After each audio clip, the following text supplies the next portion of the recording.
Campfire Story.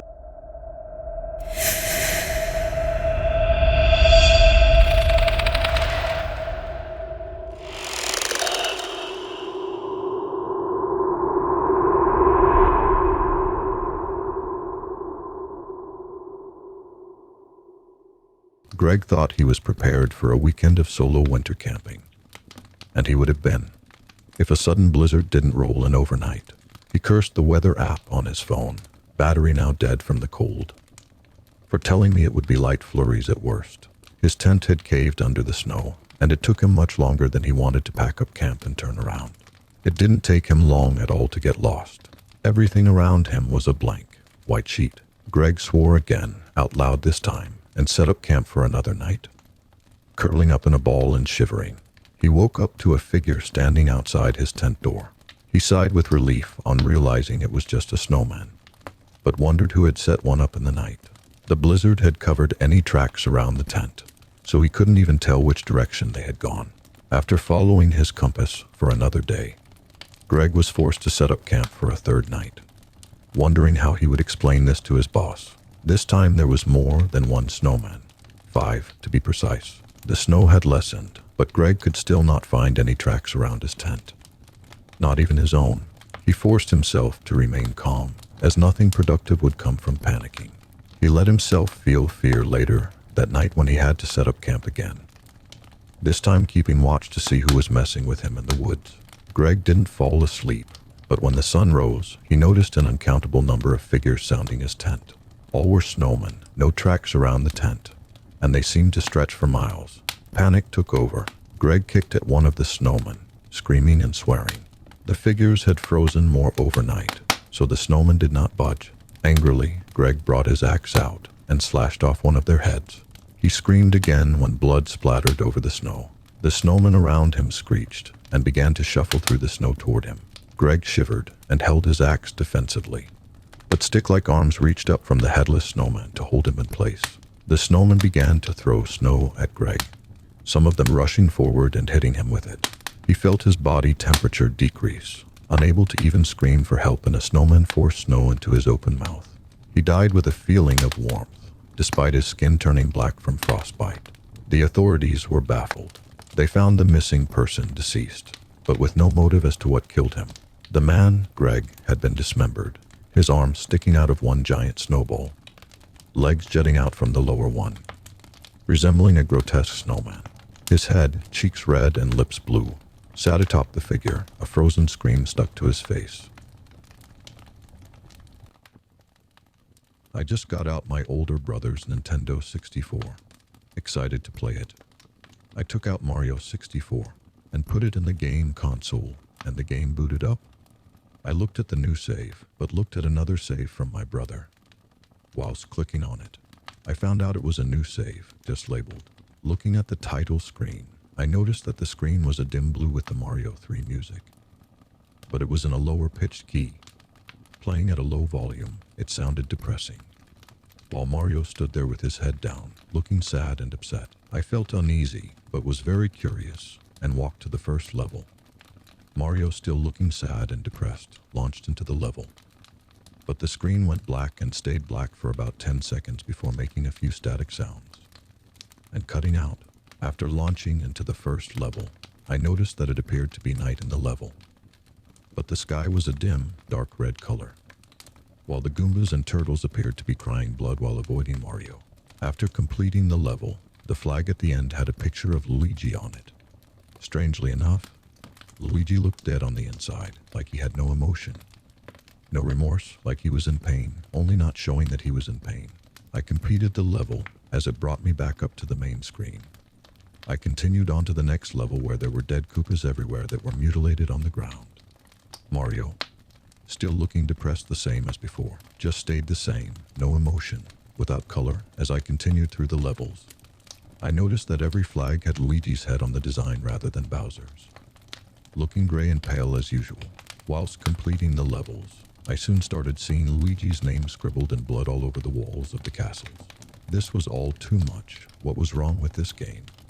What was wrong with Mario? The Koopas, everything. What was going on in the world of Mario at this very moment? It seemed it was a nightmare that had no awakening, like they wanted to escape the game itself, but they were stuck in the game with him, with Luigi, who in the story had went on a rampage and murdered Bowser and all of his minions and those associated with him, but knew what he was capable of, finding out that he enjoyed killing people, enjoyed this murder spree that he went on, leading to the death of Mario, who tried to put an end to this madness. But Luigi was already too powerful, already overcome by the power that lied within his inner core. It turned from putting an end to Bowser's continuous shenanigans to feeling something that he enjoyed doing, and something that he would continue to do to everyone in existence. I tried turning off the console, but it wouldn't turn off. I unplugged it, but Luigi's gray, faded, bloody face was burnt into the screen permanently. There was no end to this nightmare, as the message read under Luigi's face was, "You're stuck with me, Jonathan."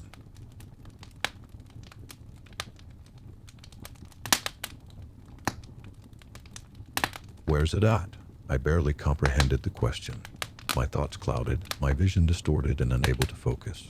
Tell me where, a man angrily demanded as a bony fist slammed into my right cheek with a sharp thud. Wah, I mumbled and I reflexively reached for my face. It was then that I realized that my wrists were resting in my lap, bound together with duct tape. Not even the good kind, the cheap-ass dollar cheapy store kind with tacky little images. In this particular instance, tiny smiley faces mocking me silently. I squinted, trying to see who it was yelling at me. What kind of man hit me with those bony-ass knuckles? More concerning to me, what kind of penny pincher couldn't even spring for the good tape? Nothing scares me more than somebody skimping when it comes to doing a job right. Don't play dumb, boy. I know more about you than you know yourself. The chuckling stranger poked what felt like his spindly finger into my sternum with each word. I could feel my thoughts attempting to coalesce into the moment at hand. Who are you? I asked. The question you should be asking is who you are, David. The stranger answered. Slowly, a silhouette began manifesting, backlit by the light of a vintage desk lamp in the corner of wherever this was. Answering a question with a question, I said sarcastically. How do you know my name, mister? The stranger moved closer to me. Cigarette smoke, polluted breath assaulted my face as he menacingly hissed, I'm the one asking the questions. Now I'm getting bored with this cue and a session. So tell me, where did you bury it? His voice sounded so familiar, like a distant memory interwoven with echoes of my own. I don't know what in the fuck you are talking about. I thrashed about in an attempt to free myself. Let me go, I demanded. Let you go, he laughed. Go where? Forward, past the current situation. I don't understand what it is that you want me to tell you, I said angrily. The stranger moved in closer, his face slowly becoming apparent, like trying to see my face in a mirror fogged by steam. The stranger replied, I want to know why you haven't been sad, haven't been angry, why you haven't been sleeping all the time. Why is it, David, that you haven't been using? He asked me with disdain in his voice. What? Is that a sin? Is it a crime to be happy? I asked. Of course not, he patted my left cheek. Just tell me where you buried it. Followed by a slap to the side of my head. If you won't tell me, then I'll have no other choice but to go digging willy-nilly, he threatened. The clanking of a shovel reverberated sharply, and we all know what skeletons can be uncovered, don't we? Now that's not what you need right now, is it? My nerves frazzled, shivering with fear. I screamed with frantic desperation, bury what? Bury what? Your past, you damn fool, he said through gritted teeth. Where did you bury your past?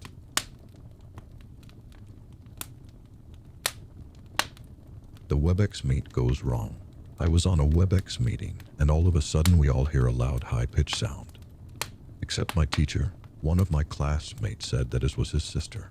He went to check, typing his address in the chat just in case.